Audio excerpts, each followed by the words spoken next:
Kisah Para Rasul pasal 8. Dan Saulus setuju dengan pembunuhan terhadap Stefanus. Penganiayaan terhadap jemaat di Yerusalem. Pada hari itu terjadilah penganiayaan besar-besaran terhadap jemaat di Yerusalem. Semua orang percaya yang ada di Yerusalem menyebar keluar ke wilayah-wilayah Yudea dan Samaria, kecuali para rasul. Orang-orang saleh menguburkan mayat Stefanus dan menangisi kematiannya dengan suara nyaring. Sementara itu, Saulus berusaha menghancurkan jemaat di rumah-rumah orang percaya. Ia masuk dari satu rumah ke rumah yang lain, lalu menyeret baik laki-laki maupun perempuan dan menjebloskan mereka ke dalam penjara. Filipus memberitakan kabar baik di Samaria. Orang-orang percaya yang tercerai-berai itu justru pergi ke berbagai tempat untuk memberitakan kabar baik. Pada saat itu, Filipus pergi ke kota di wilayah Samaria dan memberitakan tentang Kristus kepada orang-orang di sana.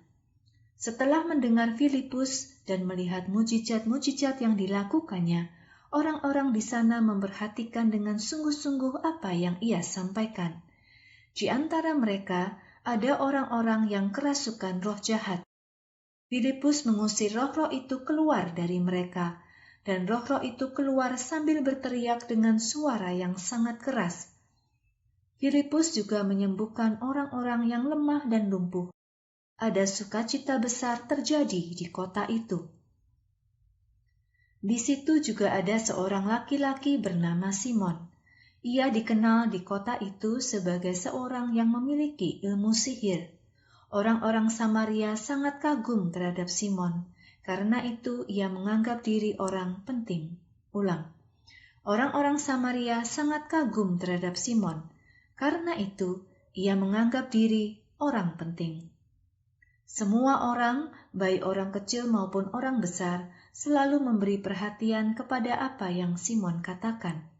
Mereka berkata, orang ini memiliki kuasa yang disebut kuasa besar dari Allah. Sudah sangat lama Simon membuat orang-orang itu kagum dengan ilmu sihirnya. Tetapi orang-orang ini sekarang percaya dengan kabar baik tentang kerajaan Allah dan kuasa Kristus Yesus. Laki-laki dan perempuan yang menjadi percaya itu dibaptis. Bahkan Simon sendiri juga percaya. Setelah dibaptis, ia terus berada dekat dengan Filipus dan terus kagum melihat berbagai mujizat dan tanda ajaib yang dilakukan Filipus. Para rasul yang ada di Yerusalem mendengar bahwa orang-orang Samaria sudah menerima firman Allah. Jadi mereka mengutus Petrus dan Yohanes pergi kepada orang-orang di kota Samaria. Ketika Petrus dan Yohanes tiba, mereka berdoa untuk orang-orang Samaria yang percaya agar mereka menerima Roh Kudus. Orang-orang ini telah dibaptis di dalam nama Tuhan Yesus, tetapi Roh Kudus belum turun atas mereka. Ketika kedua rasul itu meletakkan tangan ke atas orang-orang itu pun menerima Roh Kudus. Ketika Simon melihat orang-orang itu menerima roh ketika rasul-rasul meletakkan tangan atas mereka, maka ia pun menawarkan uang kepada rasul-rasul. Simon berkata, "Berikan juga kuasa itu kepadaku, supaya ketika aku meletakkan tangan atas seseorang, ia akan menerima Roh Kudus." Tetapi Petrus berkata kepada Simon, "Binasalah uangmu itu bersama-sama dengan kamu, karena kamu pikir kamu bisa membeli karunia Allah dengan uang. Kamu tidak dapat melayani bersama kami, karena hatimu tidak benar di hadapan Allah. Karena itu bertobatlah, berbaliklah dari pikiran yang jahat itu, dan berdoalah kepada Tuhan. Semoga jika mungkin, motivasi hatimu diampuni. Sebab aku melihat kamu penuh dengan kepahitan, dan tidak dapat menahan diri dari kejahatan." Jawab Simon kepadanya, "Berdoalah kepada Tuhan demi aku, supaya yang kamu katakan itu tidak terjadi padaku." Setelah Petrus dan Yohanes memberi kesaksian tentang Tuhan Yesus dan memberitakan firman Tuhan kepada orang-orang di kota itu, mereka pun kembali ke kota Yerusalem. Dalam perjalanan itu, mereka memberitakan kabar baik kepada orang-orang yang tinggal di desa-desa di wilayah Samaria. Filipus mengajar orang Etiopia.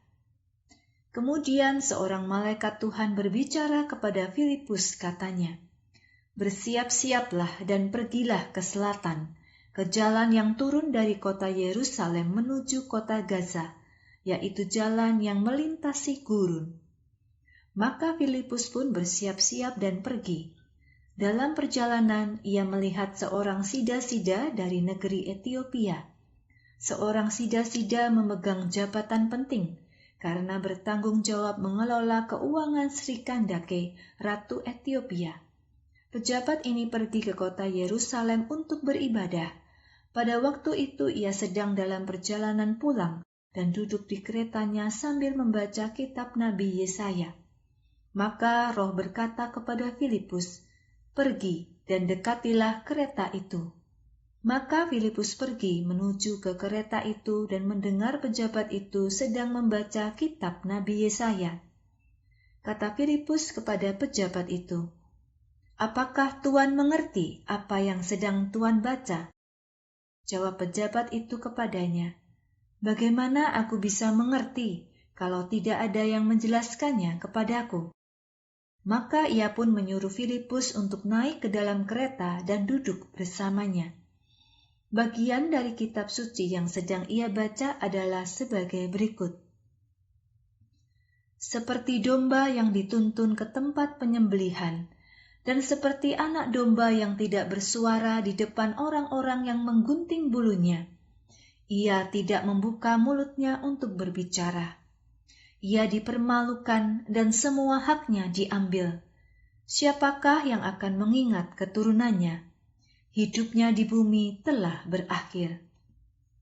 Pejabat itu berkata kepada Filipus, "Tolong katakan kepadaku, siapakah yang dibicarakan oleh nabi ini? Apakah ia berbicara tentang dirinya sendiri, ataukah tentang orang lain?" Lalu Filipus mulai berbicara menggunakan bagian kitab suci yang dibaca pejabat itu dan menjelaskan kabar baik tentang Yesus. Saat mereka sampai di tempat yang berair, pejabat itu berkata, "Lihat, di situ ada air. Apakah ada yang melarang aku untuk dibaptis?" Jawab Filipus kepadanya, "Jika Tuan percaya dengan sepenuh hati, Tuan boleh dibaptis." Dan pejabat itu menjawab, "Aku percaya bahwa Yesus Kristus adalah Anak Allah." Segera pejabat itu menyuruh keretanya berhenti. Lalu keduanya turun ke dalam air dan Filipus membaptis dia.